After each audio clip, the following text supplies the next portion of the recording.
only thing left to do is to button this up here again. And just like I did the other day, I let that sit for a while before I cranked it. I like to let it to my...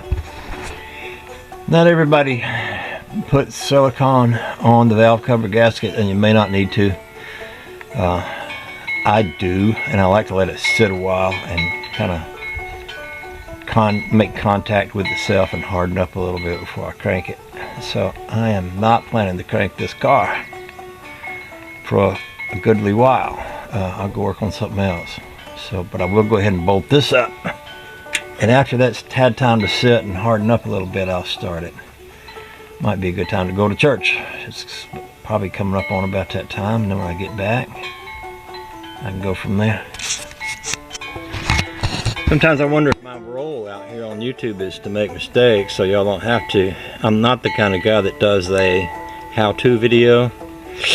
I'm more the kind of guy that just does it because I've always done it.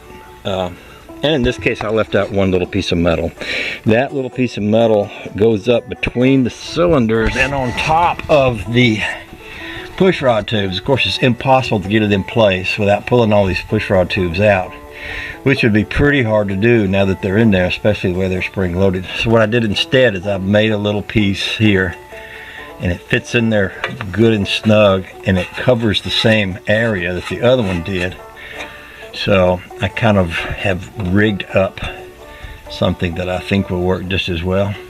But I'm telling you about it because A, you watched me put that in there and you would have seen me putting it in there without that piece.